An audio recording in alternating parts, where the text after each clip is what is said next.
toute conflictualité, je vais maintenant analyser un petit peu cette notion de conflictualité, que j'ai inventée, donc, me semble-t-il.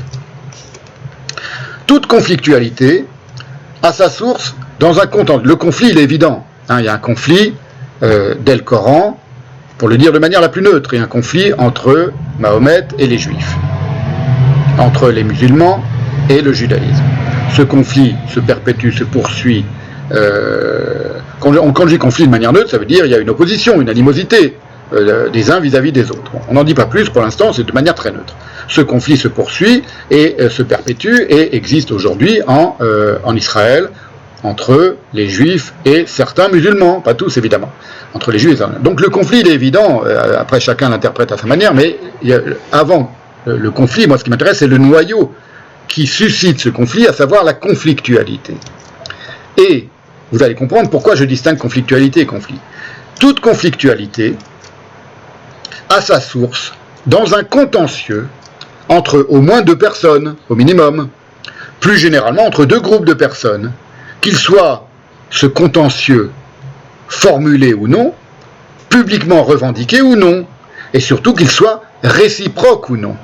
Et c'est là que ça devient très intéressant, c'est que pour moi, le conflit n'est pas la conflictualité est au cœur du conflit, et la conflictualité, c'est une forme du contentieux. Et ce qui caractérise le contentieux, entre deux groupes de personnes, quels qu'ils soient, c'est qu'il n'est pas nécessairement réciproque. Cette absence de nécessité de la réciprocité dans le contentieux, c'est-à-dire que, comme l'amour ou comme le désir, le contentieux peut être réciproque, mais il peut aussi bien ne pas l'être. Vous pouvez éprouver de l'amour ou du désir pour quelqu'un qui ne vous aime pas, qui ne vous désire pas, c'est une évidence. Et bien c'est pareil pour le contentieux. Vous pouvez être en contentieux, et même être contentieux à l'égard de quelqu'un, on va voir que c'est un adjectif, le mot contentieux aussi, sans que ce soit réciproque. Cette absence de nécessité, de la réciprocité dans le contentieux, est cruciale à méditer. L'étymologie du mot contentieux l'explique. Il vient, le mot contentieux, du mot contentiosus, en latin, C-O-N-T-I-O-S-U-S, qui est formé au XIIIe siècle sur une racine latine qui a donné le mot tenir. Dans contentieux, il y a tenir, comme tenir bon, et qui désigne, selon Jacqueline Picoche, ce qui est relatif à une lutte, à un débat. Donc il y a d'emblée dans l'idée du contentieux quelque chose qui est de l'ordre du discours, et pas nécessairement du conflit armé. Or, le trésor de la langue française ajoute une nuance étymologique importante que ne signale pas Jacqueline Picoche dans son dictionnaire étymologique de la langue française, à propos de l'usage aujourd'hui désuet de l'adjectif contentieux. On parle d'un esprit contentieux, par exemple, une personne contentieuse, et qui signifie qui aime les litiges, les disputes. Quelqu'un de contentieux, c'est quelqu'un qui aime les disputes, qui aime les litiges. C'est une acception qui est issue du latin impérial, contentiosus, qui s'applique adjectivement à quelqu'un de chicaneur, prompte à la lutte, en parlant d'une personne ou de son caractère. Par exemple, dans les expressions humeur contentieuse, esprit contentieux. Et le trésor de la langue française cite également l'expression un orgueil contentieux. Un orgueil contentieux, quelqu'un qui cherche la chicane, qui cherche le combat, qui cherche la lutte.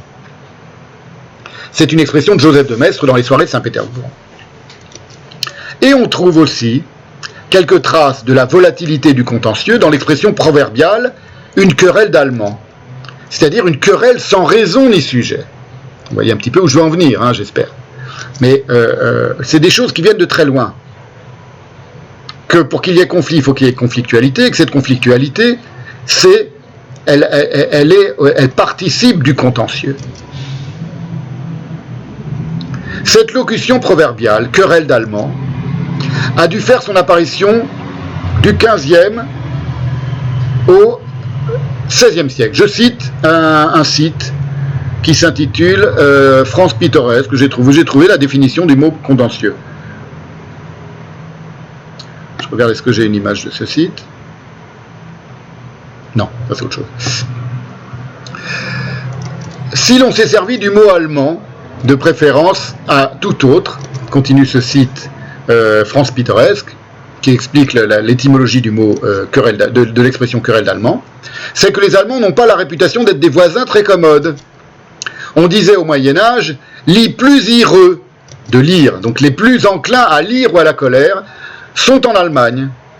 Expression qui vient du Moyen-Âge. Donc il y a des gens qui sont susceptibles d'être, qui sont enclins à lire, à la IRE, à la colère, et qui sont qualifiés d'esprit contentieux. D'où l'expression une querelle d'Allemand. Vers le XVIe siècle, on disait encore querelle d'Allemagne au lieu de querelle d'Allemand, changement qui eut lieu le siècle suivant. Le contentieux, par conséquent, peut surgir par simple désir unilatéral de conflit.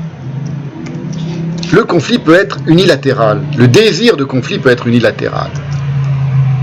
Il alimente alors une animosité, et bien sûr provoque éventuellement un véritable conflit, qui peut parfaitement se passer de la présence réelle de l'adversaire. C'est là que ça devient intéressant.